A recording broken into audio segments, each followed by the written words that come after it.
दोस्तों एक viral meme है अक्षय कुमार का ये वाला, जिसमें कि अक्षय कुमार कहता है अमीरों की स्कीम मेरे हाथ लगी है, 25 दिन में पैसा डबल। वैसे दोस्तों हम सब जानते हैं कि अक्षय कुमार की ये स्कीम मूवी में तो आगे चल के एक स्कैम ही निकली थी, लेकिन दोस्तों मेरे पास सच में एक स्कीम है जो आपके पैसे ना सिर्फ डबल बल्कि 100 गुना कर सकती है। Yes you heard me right, 100 गुना कर सकती है। और घबराओ मत, ये कोई स्कैम नहीं है, ये एक इन्वेस्टिंग मेथड है जिसकी मदद से कोई भी अच्छे स्टॉक्स को फाइंड करके 100 गुना तक के रिटर्न्स ले सकता है, जिसे कि ऑथर क्रिस्टोफर मेयर ने अपनी एक बड़ी ही कमाल की बुक 100 बैगर में बताया है। 100 बैगर शब्द सुन के कंफ्यूज मत होना, इसका सीधा सा मतलब है 100 गुना। ये बैगर शब्द का इस्तेमाल सबसे पहले लेजेंडरी इन्वेस्टर पीटर लिंच ने किया था अपनी एक famous book one upon wall street में। तब से ये बैगर वर्ड स्टॉक मार्केट की दुनिया में यूज किया जाता है गुना की जगह पे। तो दोस्तों इस वीडियो में हम उन स्टॉक्स को फाइंड करना सीखेंगे जो कि 100 बैगर्स तक के रिटर्न्स दे सकें, और इसे हम इस वीडियो में एकदम सिंपल बनाने की कोशिश करेंगे जिसे कि एक 12 साल का बच्चा भी आसानी से समझ पाए। और हाँ दोस्तों, अगर आपके स्टॉक मार्केट के कंसेप्ट्स हमारी वीडियो की वजह से आसान हो रहे हैं तो प्लीज वीडियो को लाइक करें, जिससे कि मुझे सिग्नल मिले कि मैं आपको वैल्यू प्रोवाइड करवा पा रहा हूं थ्रू माई वीडियोस। तो दोस्तों आगे बढ़ते हैं और सबसे पहले ये देखते हैं कि आखिर कितने रिटर्न से कितने सालों में पैसे 100 गुना होंगे। तो दोस्तों इसे देखो, इसमें एक तरफ है रिटर्न परसेंटेज और दूसरी तरफ है एयर टू 100 बैगर्स। तो अगर कोई 14% के रिटर्न लेता है तो उसे 35 साल लगेंगे अपनी इन्वेस्टमेंट को 100 गुना करने में, यानी कि 1 लाख को 1 करोड़ रुपए बनाने में 35 साल लगेंगे। वैसे ही आप आगे भी देख सकते हो, 16.6% से 30 साल लगेंगे, 20% से 25 साल, 26% से 20 साल, तो 36% से 15 साल लगेंगे। वैसे ही दोस्तों अगर कोई सोचता है एफडी से 100 गुना रिटर्न्स लेने का, जो कि सोचना तो नहीं चाहिए लेकिन फिर भी कोई अगर सोचता है, तो उसे अपनी इन्वेस्टमेंट को 100 गुना करने के लिए 95 साल लगेंगे, यानी कि एफडी आप बनाओगे और बेनिफिट आपके ग्रैंड चिल्ड्रन लेंगे। खैर एफडी वगैरह की बात तो इस वीडियो में नहीं करी जाएगी, हम इस वीडियो में बात करेंगे उन स्टॉक्स की जो मल्टी बैगर रिटर्न्स दे पाएं। सो क्रिस्टोफर मेयर की 365 100 बैगर स्टॉक्स पे की गई रिसर्च के अकॉर्डिंग एक एवरेज 100 बैगर 26 साल लेता है 100 गुना होने में, यानी कि अगर आप एक भी 100 बैगर फाइंड आउट कर लेते हो और उसमें सिर्फ 1 लाख रुपए इन्वेस्ट कर देते हो, और ऐसा मैं मान के चल रहा हूं कि अभी आप अपने अर्ली 20s में हैं, तो उस हिसाब से आप अपने मिड 40s तक यानी कि 45 से 46 साल की उम्र तक 1 करोड़ रुपयों के मालिक बन जाओगे। सो फ्यूचर करोड़पतिस, आइए करोड़पति बनने के रास्ते पर चलते हैं और क्रिस्टोफर मेयर की 100 बैगर बुक से फर्स्ट इंपॉर्टेंट लेसन को सीखते हैं, जो कि है बाय पपीज। आइए इस पॉइंट को एक सिंपल एग्जांपल से समझते हैं। मान लो कि 2 कंपनीज हैं, company A and company B. Company A है एक ऑटोमोबाइल कंपनी और कोई छोटी मोटी कंपनी नहीं बल्कि एक जायंट कंपनी जिसके व्हीकल्स दुनिया के कोने कोने में यूज होते हैं, और कंपनी का मार्केट शेयर है 70% का। वहीं दूसरी कंपनी यानी कि कंपनी बी बिलोंग करती है एफएमसीजी सेक्टर से।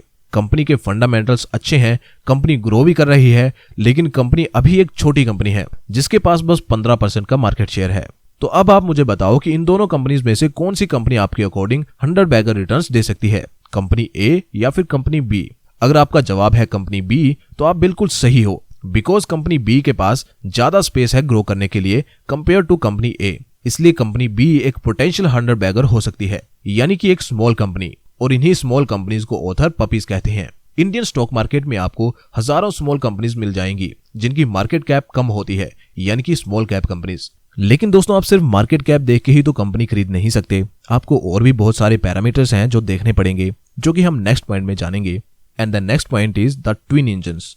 एक कंपनी के 2 इंजन होते हैं अकॉर्डिंग टू क्रिस्टोफर मेयर, जो कि उसे आगे बढ़ने में मदद करते हैं। पहला इंजन है ग्रोथ इन ईपीएस, यानी कि एक शेयर पे कंपनी जो अर्न कर रही है वो क्वार्टरली एंड ईयरली ग्रो हो रहा होना चाहिए कॉन्स्टेंटली। सिंपल सी बात है कि किसी भी कंपनी का शेयर प्राइस तभी ग्रो होगा जब उसकी अर्निंग्स ग्रो होंगी। दूसरा इंजन है इंक्रीज इन पीई मल्टीपल्स, यानी कि प्राइस टू अर्निंग्स भी बढ़ना चाहिए। जिनको पी यानी प्राइस टू अर्निंग के बारे में जानकारी नहीं है तो उनको मैं बता दूं कि पीई का सिंपल सा मीनिंग ये होता है कि हम 1 रुपए की अर्निंग के बदले में कंपनी को कितना प्राइस पे कर रहे हैं। दोस्तों ये दोनों इंजन्स जिन कंपनी के फेवर में काम करते हैं वो आगे चल के पोटेंशियल 100 बैगर बन सकती हैं। इस पॉइंट को और सिंपल बनाने के लिए आइए इसे 3 कंपनीज के एग्जांपल से समझते हैं।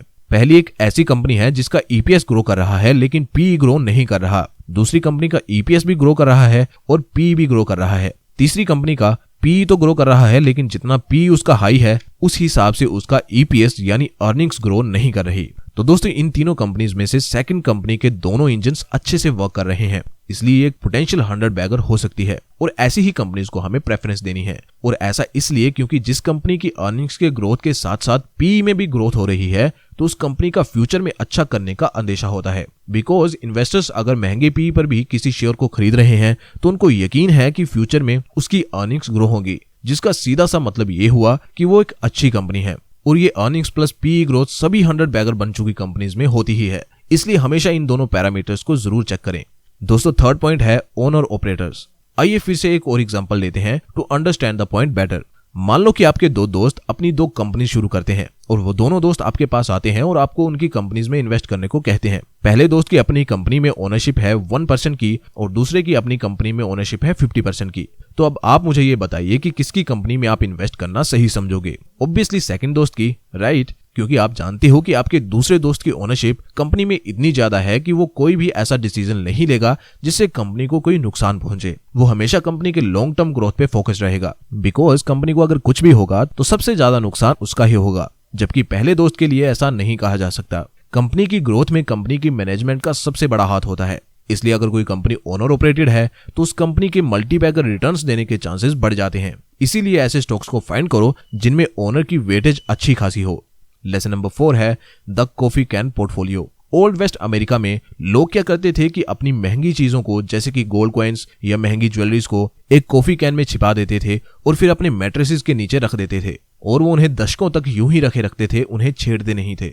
इस मेथड को ऑथर इन्वेस्टिंग में यूज करने को कहते हैं, यानी कि अच्छे स्टॉक्स को खरीदो और फिर उन्हें कॉफी कैन में डाल दो और दशकों तक उन्हें छेड़ो मत, यानी कि buy right and sit tight. अगर दोस्तों आपने कोई ऐसा स्टॉक ढूंढ भी लिया जो पिछले तीनों पैरामीटर्स को पास करता है लेकिन आप में उसे लॉन्ग टर्म के लिए होल्ड करने का पेशेंस नहीं होगा तो आप उससे मल्टीबैगर रिटर्न्स कभी ले ही नहीं पाओगे। ये पॉइंट हमें खुद के बिहेवियर को कंट्रोल करना सिखाता है। अगर हम खुद को ही कंट्रोल नहीं कर पाएंगे तो चाहे हम कुछ भी कर लें, अच्छे से अच्छा स्टॉक भी ढूंढ लें, तब भी हम उससे बेनिफिट नहीं ले पाएंगे। जैसे कि मैंने बताया था कि एक एवरेज 100 बैगर 26 साल लेता है 100 गुना रिटर्न्स देने के लिए। तो अब आप खुद से ये पूछिए कि क्या आप में 26 सालों तक वेट करने का पेशेंस है? अगर जवाब है हाँ तो आगे बढ़ें, otherwise you can leave the video right now. दोस्तों फिफ्थ और लास्ट लेसन है इग्नोर द मैक्रो एनालिस्ट। जब आप किसी पोटेंशियल 100 बैगर में इन्वेस्ट कर लोगे तो आपको उसके बाद ये सब भूलना होगा कि आरबीआई में क्या चल रहा है, कौन सी पार्टी सरकार बना रही है या फिर दुनिया भर में कौन से कन्फ्लिक्ट चल रहे हैं। इन सब डिस्ट्रैक्शन से ध्यान हटा के फोकस करो 100 बैगर कंपनीज को ढूंढने में और उन्हें एनालाइज करने में, क्योंकि चाहे रिसेशन आए या कोई और प्रॉब्लम, अच्छे स्टॉक्स हमेशा अपनी जर्नी को कंटिन्यू रखते हैं। इन कंपनीज की मैनेजमेंट को इस बारे से कोई फर्क नहीं पड़ता कि इंटरेस्ट रेट कम हुए या फिर बढ़े या फिर पार्लियामेंट में किस नेता ने क्या स्टेटमेंट दी। इनको सिर्फ अपने प्रोडक्ट्स और सर्विसेज से मतलब होता है और आपको भी इसी से मतलब होना चाहिए। कंपनी जो पूरी तरह से बिजनेस पे फोकस्ड होती हैं और प्रोडक्ट्स की डिमांड बढ़ाने में कामयाब हो जाती हैं, मार्केट उन्हें बहुत अच्छे से रिवॉर्ड करती है। इनफैक्ट ड्यूरिंग रिसेशंस ऐसी ही अच्छी कंपनीज सस्ते दामों पर मिल जाती हैं, जो कि एक बहुत ही अच्छी अपॉर्चुनिटी होती है। रिसेशंस टेम्परेरी होते हैं, लेकिन उन रिसेशंस के दौरान लिए गए हमारे डिसीजंस परमानेंट मार्क्स छोड़ जाते हैं।